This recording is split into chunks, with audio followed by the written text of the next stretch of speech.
Live from a post-Thanksgiving shame shack, it's the ESG industry's only weekly woke data podcast featuring analyst whole Matt Moscardi. Yeah. Wait, is this the only weekly woke data podcast, or is it the only one featuring me? Well, there was in my copy editing, there's a comma after only weekly woke data podcast, so technically it's the former. Not the only one featuring me then. In today's ESG bloat called November 29th, 2023, the business world loses its most famous sidekick in a stupid game. Yay! Well, not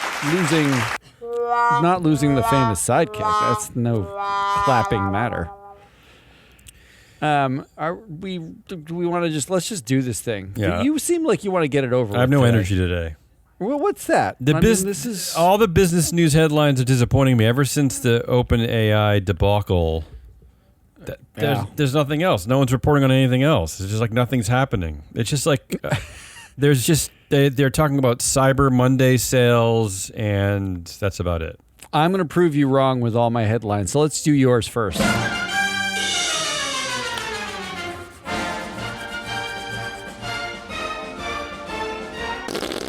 Charlie Munger, vice chair at Berkshire Hathaway, is dead at the age of 99.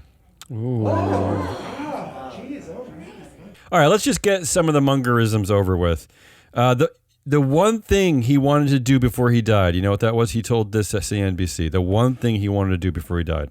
It's going to be something weird, like eat deep dish pizza. Oh, you're actually pretty close. Really? You have the right category, and there's a rhyme there. But this sums up the foolish folksiness of this duo, right? The one thing he wanted to do before he died, and again, he told us to CNBC of all places, was to catch a 200-pound tuna fish. Whoa! It's a strange thing to say. It's just that odd. is a really weird thing to want, and also pretty stupid. No offense. I mean, like, it is. The thing that you didn't get to do as a multi-billionaire was catch a tuna fish. He said one of his worst mistakes. His worst mistake was his investment in Alibaba. Does that include personal mistakes? I feel like that might be a shortening. That's just a professional mistake, right? This quote sums up Charlie Munger pretty well. He says, "I got charmed by the idea of their position in the Chinese internet. I didn't stop to realize they're still a goddamn retailer. Oh. It's going to be a competitive business, the internet. It's not going to be a cakewalk for everybody." So this is the kind of way he talked and thought. Yeah. I mean, the internet. Cantankerous, Do you think folksy investment man. Do you think someone had to explain the internet before he made that investment? Here's some other good Charlie Munger quotes.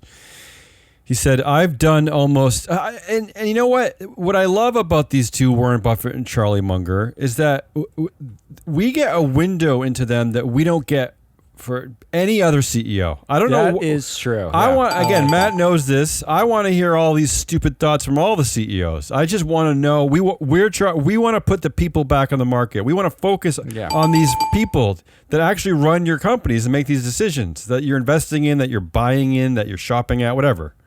But anyway, here's a great Charlie Munger quote. "I've done almost no exercise on purpose in my life.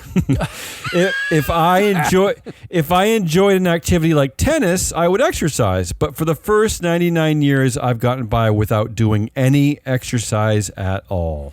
You did pull a headline that said, which I thought, now we're just in like fetish mode. Charlie Munger ate peanut brittle and didn't exercise his whole life. Is he a super ager because he lived to 99? Hey, this is what we've done with these, especially we've done this with Warren, but we fetishize these guys because they're rich and old. He said this about the 2008 financial crisis. "The bubble in America was caused by some combination of megalomania, insanity, and evil in investment banking and mortgage banking." So he's that so seems right. It does seem right. I appreciate Charlie for this. Very few other CEOs, vice chairs, whatever, would ever have the guts to say something like this. I mean, it helps to have several $1 billion, and you can push around the market. All of those people called Buffett and Munger for help. Yeah. Right. So not to mention that Buffett and Munger bought in at the crash and got even richer. Yes. Yes. As you do when you have several $1 billion to buy in. And finally, the story that Matt referred to that we love here, probably our favorite. Here it is, one of my favorite Munger stories. I mean, he's not a CEO, so this is not our favorite CEO story, but our favorite person in our database story that we've come across so far. Munger once, and I think we left out this part of the original story we told, because the original story we told is that he was planning, he actually made the blueprint for a windowless dorm at the University of California in Santa Barbara, right? Yeah, a windowless dorm. It turns out that stupid design has actually been scrapped. It was the students and faculty members hated it. That is not being built. But one thing we maybe glossed over is that he actually did donate $110 million to the university that he went to, University of Michigan, to build a windowless dorm. There's a windowless dorm at the University of Michigan, paid for by Charlie Munger. I love these two quotes. He said, "You never saw a happier bunch of students." That was followed up by a quote from a former resident who told CNN in 2021 that she had a bad experience isolating in her windowless room during COVID-19, saying, "It was the low point of my experience here." Of course. And of course. That might be. Can you imagine isolating in a windowless dorm created by a billionaire? Can you imagine, like in the dead of winter at the University of Michigan, you already get no light. And now you have no windows. It is dreary up there. I've been to Ann Arbor. And I've been there in the winter. It is absolutely dreary up there. Look, I think this is the existential crisis is, I was thinking about this last night. Mm-hmm. This may be the passing of the torch of old capitalism, which is like some version of, Midwestern. Cheeseburger at a diner with a big thick shake. Yeah, like I can build my company from the ground up, like that idea. Entirely transitioned now, because this is the end of that torch getting passed, to now like the Caterpillars of the world are cute in comparison to, there's Meta and there's Google and Amazon and now OpenAI and Musk's empires. Like it has passed from the folksy old megalomaniacs to the young, terrible megalomaniacs. Yes, and the proof in that is that peanut brittle you were referring to in that headline, that's a company, that's a peanut brittle from a company that Berkshire owns. Yes, that's right. Just so we're clear. They literally own that peanut brittle, and he loves it. Yeah, they love it. Okay, moving on. Let's a few more OpenAI stories I wanted to cover. According to, this is interesting. Actually, there's two interesting things here about the OpenAI board. I'll be the judge of that. Yeah, because don't forget, there is supposed to be a new 9-member board. We only know of 3 people on that board, and that's three tech bros. Well, I guess it's 2 tech bros and an awful old man. I think they should have a tech bro cage match to determine the rest of the tech bros they put on the board. So that's where we're at. According to Reuters, they are reporting that ChatGPT owner OpenAI is not expected to offer Microsoft or any of its other investors, including Thrive Capital, which is run by Jared Kushner's brother, seats on the new board. So Reuters is claiming that they're not going to get seats on the board, which surprises me. I mean, we don't know where this is going to play out, but this surprises me. I don't know about you, but my fake news alert in my head just went off. I do not think it's going to be possible for them to avoid giving a board seat to someone connected. Like if they gave a board seat to Reid Hoffman, would he be a Microsoft representative? Would he be Reid Hoffman Foundation? Who funded OpenAI at the beginning? Would he be like, he's like, there's going to be enough people who are sort of centrally mixed with everyone here that they can all agree is okay. So it looks to me on paper, and obviously they haven't made any choices, or it's not been disclosed yet, but it looks on paper like, oh, they're not going to give it to their investors. I'm pretty sure they will. The other story coming out of OpenAI is, and I brought this one up because of you. I think you were talking about this woman on LinkedIn. Her name is Timnit Gebru. There's an article saying she is the she was fired from Google in 2020 after writing a paper that pointed out biases in AI. We covered that here in 2020. Covered that here. She's saying that there's more chance she'd go back to Google than join OpenAI's board. But I want to talk about this a little bit. And again, the OpenAI board so far has drawn a lot of criticism because it has no lack of diversity. But to be fair, they've only announced 3 out of 9 seats. So I don't, yes, I agree. And they fired 2 women who were on the board, but we don't know what the rest of the board was going to look like. But she shared her thoughts about joining OpenAI's board yesterday, and she says, it's repulsive to me. I honestly think there's more of a chance that I would go back to Google. I mean, they won't have me and I won't have them than me going to OpenAI. I just feel like the person on the board who would have a horrible time because they will constantly be fighting an uphill battle. Yeah, she's correct. I don't know about this, though, but we're better to serve then, right? Why shy? This is what I don't understand. I hear these arguments a lot, right? But this is like divestment versus investment, right? Why not be part of it if she was asked? Like, isn't this the perfect place for her? But I know it'll be a struggle.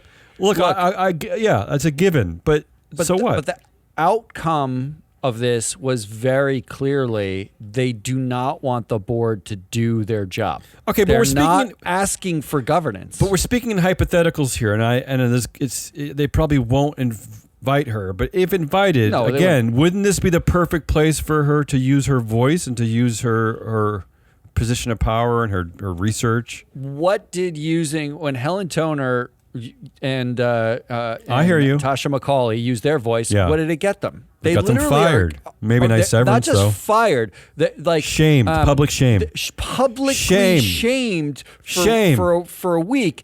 And How so dare much you? So that How dare you do your job? Tech bros were accusing her openly of being all manner of things. Like these are people who did their job. Do you see our burden now, Matt? Timnit already did this, right? Like she already came out and do you see was our burden fired. now? We're told we're being too aggressive, trying to measure the performance of directors, suggesting that some directors should be voted out, some should be voted in, trying to create board vacancies. We're being told we're too aggressive doing that. And these directors at OpenAI, these 2 women are being told that they're too aggressive doing their jobs, providing oversight of management. So how do you win in this situation? How do you win? Well, no, the messaging is all the same. No one wants governance. Yeah. Everybody wants you to stop telling them. Nobody wants the person who raises their hand in the room and says, oh, guys, this might fuck up humanity. Like, nobody wants that person. Everybody wants you to shut up and get rich. That's what they want. I appreciate the idea, Timnit, that it would be repulsive to join, but I think still you should do it anyway. We do lots of things that repulse us. Do you know how many days I eat leftovers like that I should have thrown away? Like it's repulsive. I think the Biden administration should hire Timnit to regulate AI in perpetuity. That sounds very woke. And then you've got a situation in which you have real leverage. Those are the real levers. Mark Cuban is selling a majority stake in the Dallas Mavericks. Yeah, I saw this, and it was like a surprise. Nobody expected this. No, to all people, the largest shareholders of Las Vegas Sands, the Adelson family. So the mega donors for the Republicans. Yeah, so this is which is odd because of all his cronies, Mark Cuban seems like the most liberal. He's always the Democrat-leaning guy in that room of blowhardy sharks. Yeah. Okay, so the Las Vegas Sands, the Adelson family put out a filing at Las Vegas Sands saying they're going to sell $2 billion worth of company stock. Okay. And in that filing, it said that they would use the proceeds to buy a sports team, right? It's all in black and white. I just wanted to point out that just how crazy these public markets are and why it is so goddamn important to know about the people in these public markets. Matt, this means that they're selling roughly 41 million shares for $2 billion to buy an NBA team, okay? Yeah. And they're still, after selling 41 million shares, they're still going to have 352 million shares left. I mean, isn't it absurd? I mean, to me, this is just absurd. All of this is absolutely absurd. And this is why we want to be maybe aggressive in knowing who is managing your capital, who's making decisions, right? This is why. Kudos to you if you can sell $2 billion worth of stock and it's only nothing. It's 10% of your stake in nothing. the company. Yeah. 10% of your stake. Yeah, and not only that, but the company that you own is a pointless. What is it, like gambling and hotels? Yeah, it's casinos. Gives nothing to society. It's a nothing casino to society. magnet. Yeah. And finally, the president of the UN Climate Summit, that's COP28, has he planned for oil and gas deals behind the scenes. Ooh, nicely done. This is according to leaked documents obtained by media outlets this week. He planned to use the talks to lobby dozens of countries and business leaders to increase exports of oil and gas. And here's why I'm covering this, because I wanted some way to talk about one of the COPs. It's COP28. I mean, it's hard to know what to talk about. Why did you want that? It's hard to know how to talk about, but this is a good one. But the real reason why I picked up on this story is that the man they're talking about is actually the CEO of Abu Dhabi National Oil Company. He has an actual name. His name is Sultan Al Jaber. And Matt, he's in our database. Yeah, of course he's in our he database is. twice because he is at Abu Dhabi National Oil Company. He's also at First Abu Dhabi Bank. At both places, he controls over 30% of influence. I also wanted to point out that at First Abu Dhabi Bank, this is a bank that features only one female director, and she has 0.2% of influence. That's actually surprising that there were any, though. I mean, okay, I'm just pointing out the reality of the way the world works. This is the guy who is the president of COP28. Can we just? Yeah, starts tomorrow in Dubai. Can we have a moratorium on all COP28 talk coverage? You gotta like this one though. You gotta like this one. It's not great. I mean, the whole thing. Yeah. We're going to a petro state with basically an anti-humanitarian regime that we know about and we're somehow cool with because they have a lot of money to go talk about saving the earth. That's what we're doing. I just like that someone in our database. This is a CEO of an oil company. Very self-serving. It is. All right, let's go to whatever I'm going to do.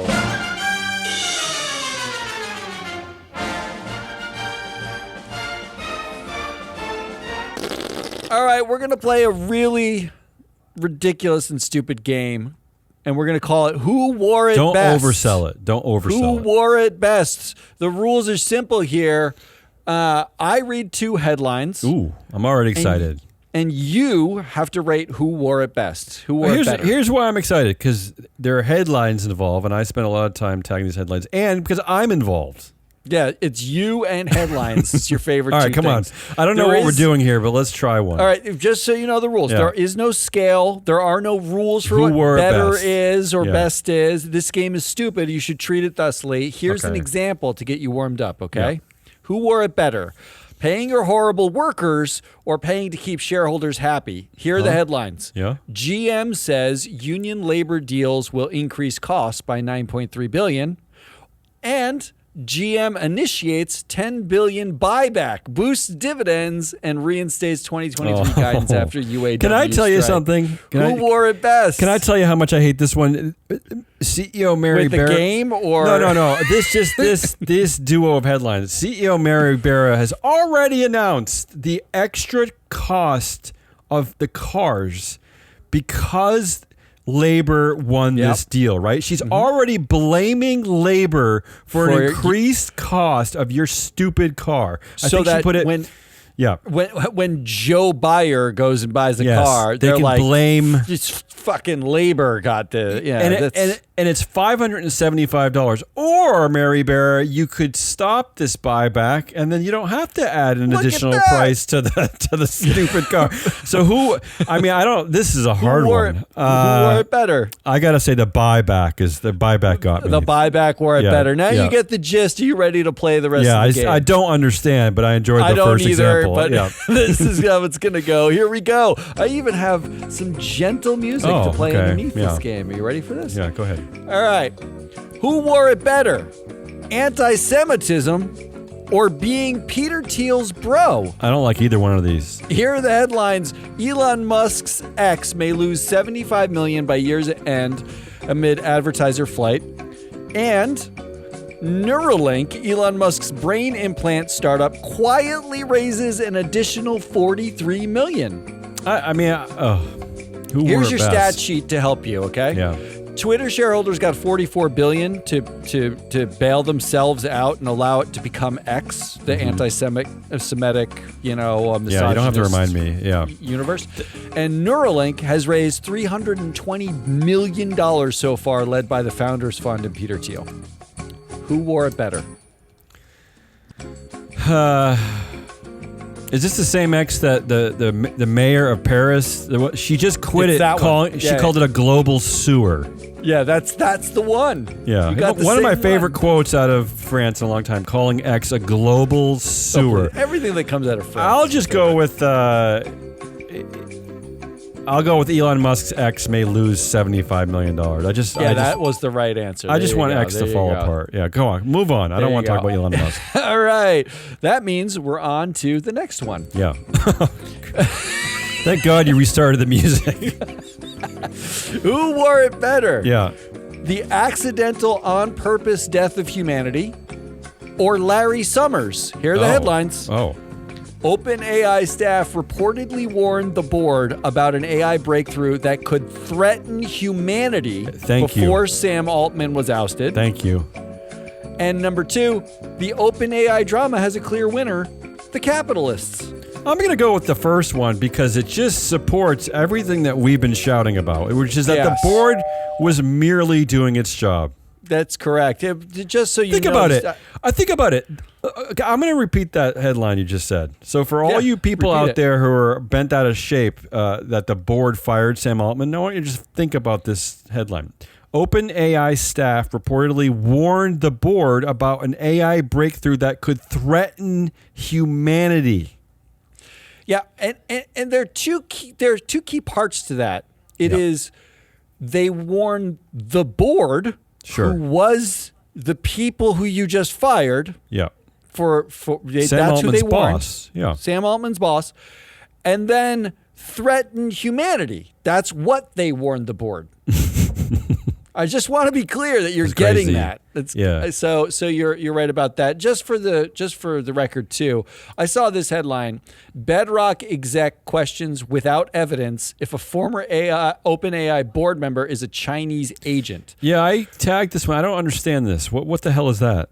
There is some executive of some tech bro-y startup, a giant, and when I say giant, I mean like one of those super jacked white boys, like me. A little like you, very close. Went on CNBC, Squawk on the Street, and just threw out, I think she's a Chinese agent. And they let this happen. No evidence, no nothing. Just they must be a Chinese agent for having allowed this to happen. CNBC allowed this to happen. Did they at least tell him to shut the hell up?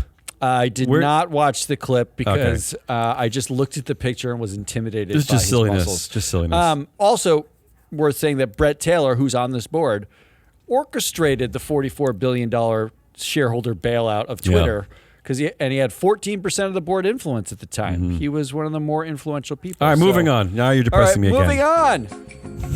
Who wore it better? Yeah. A $10 billion Earth Fund grant or a $1 million annual docking fee? Okay, what does that mean? Here's headlines. Renewable exec on, quote, relentless consumption driving the climate crisis. Quote, it seems as if people are behaving in a way we would never tell our children to behave. Yeah. Versus Jeff Bezos' super yacht is so gigantic it needs to be docked next to oil tankers.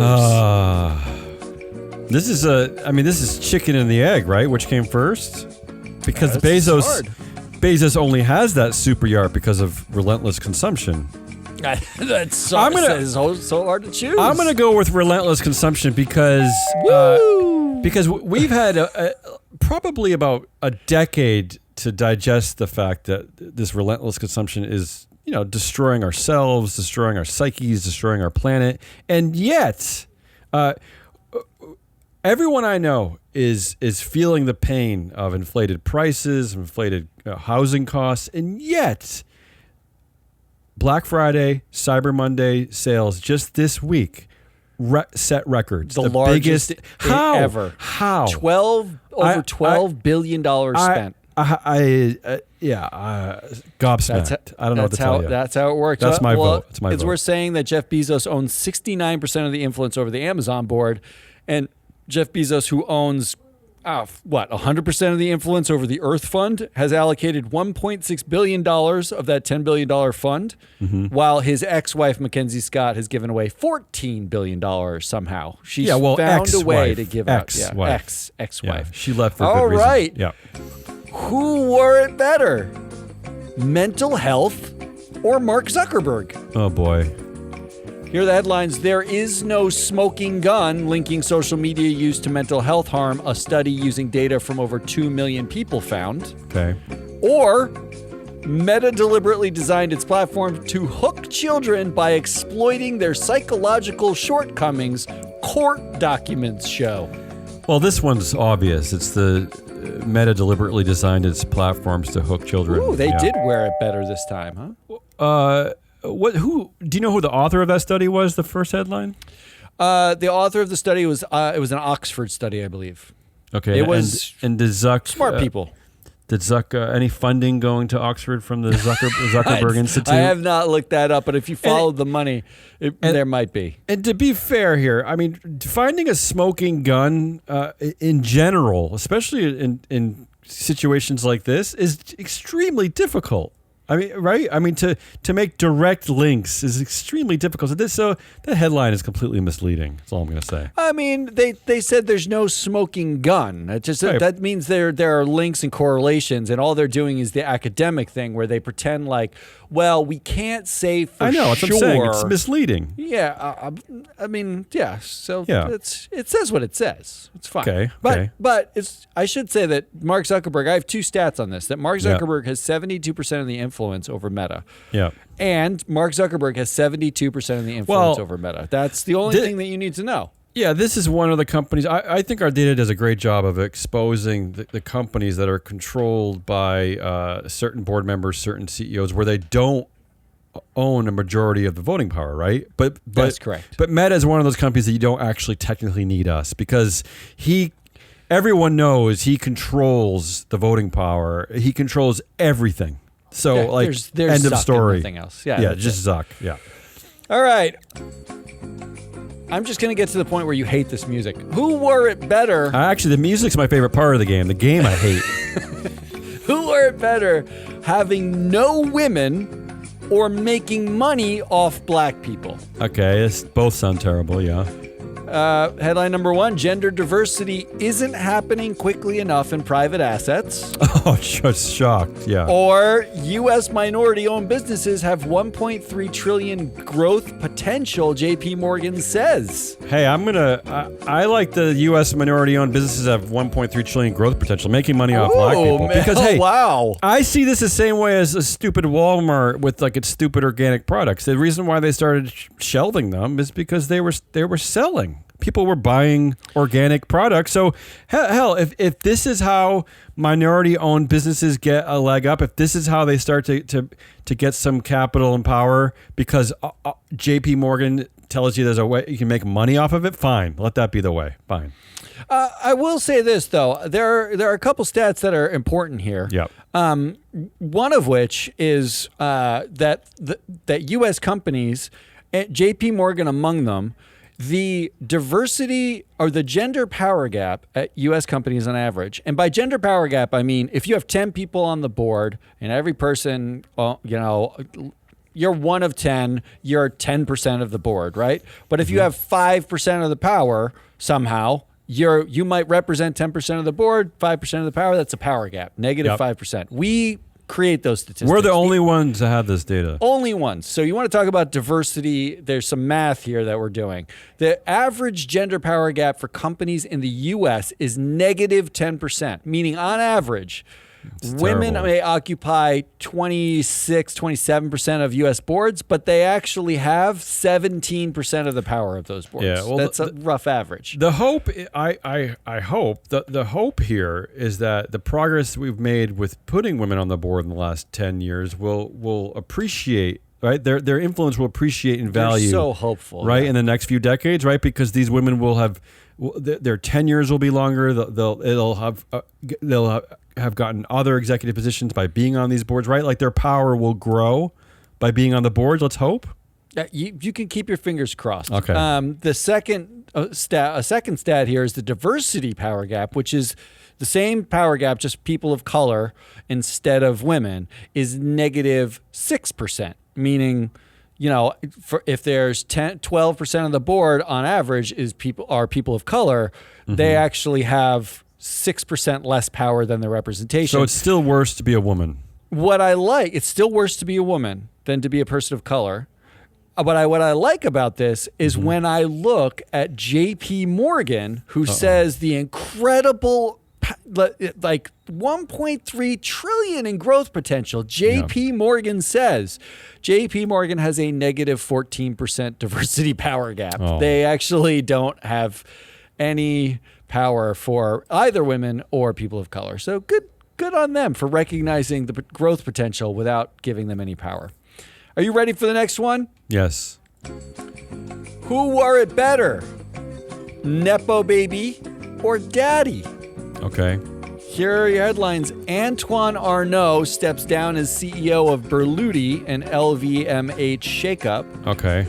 And this headline from 2022, LVMH's Bernard Arnault restructures holding for long-term family control. I love a good headline that makes it sound like he stepped down as CEO, but his family controls all the companies. Like what do we say? It was too much work, I'm guessing. Too much effort. What is that? I'll say Daddy says so. Yes, that was the only correct answer. Daddy says so. The Arnauds own 70% of the board influence collectively, and I looked. A woman named Marie Veronique Beloy-Melkin.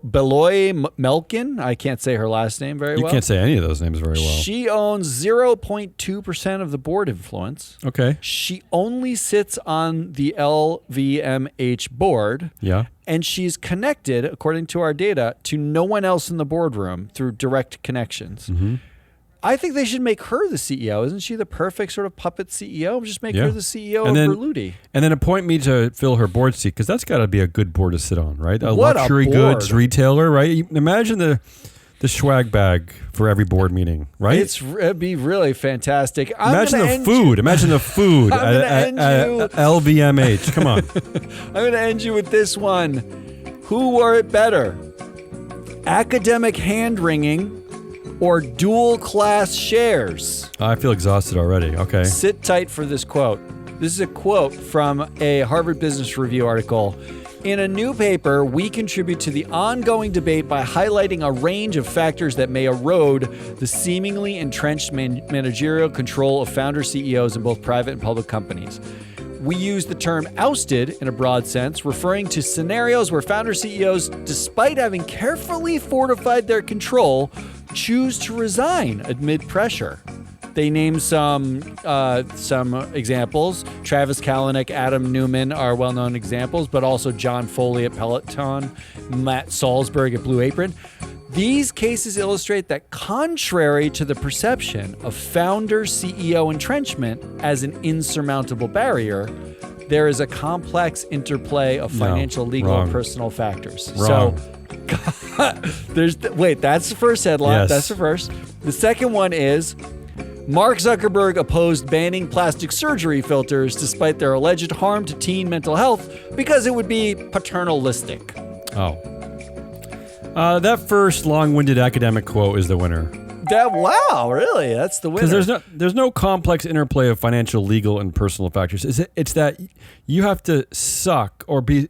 You have to suck so much or just be such a vile, horrible vampire to our earth to lose your job if you're a founder CEO, right? It's not complex. It's not complex. It's even less complex than that because there's one thing that every one of those you don't have to be vile. Actually, they don't care how vile. That's true. Just the VCs have to lose interest in you. You have to lose money. That's it. The money has to be like, this is not okay anymore. Yeah. You're losing me money, and that's it. That's the whole thing. All right. I want to say on the stats on the last one though. Yeah. Out of 2,400 publicly traded U.S. companies, 646 of them, 26%, are totalitarian, which that means seems way too high. 1 in 4 companies have a founder, CEO, chair combo, dual class shares, or family ownership. 1 in 4, and they're saying, contrary to what we think about entrenched founders, 1 in 4. On average, those boards are 20% connected to one another compared to 15% for the rest of U.S. companies. And they deliver the same exact TSR as the rest of those companies. So you get no extra, but you get control out of them. Yeah. Meanwhile, Mark Zuckerberg owns dual class shares. I put that into like the Malcolm Gladwell category of statistical manipulation because really, just because you can find a couple of examples of a founder CEO, 6 people are different. And you're right to point out that you talk about 600 companies that have this kind of control, and you find one epic failure in Adam Newman, and that's enough to support that the system is fine. There's a counterbalance. You can fire Sam Altman because he's going to ruin the world. It's okay. It's okay. It's fine. Matt, stop complaining. Our show today is being sponsored by Free Flow Analytics, the only ESG data platform to measure real board influence and diversity power gaps. Wow, look at you coming in hot with that. That was Damian Walnuts. No, you're Hazelnuts. Hazelnut, thank you. Hazelnuts Rawless. I am your analyst, Matt Muscardi. We are Free Float. Come back on Friday. We're going to wrap the week. We are still working on that new show. We were going to launch it this week. Yeah, it's getting better. It's getting better. It's getting there. It's going to be called, we have a name for it now. What's the name?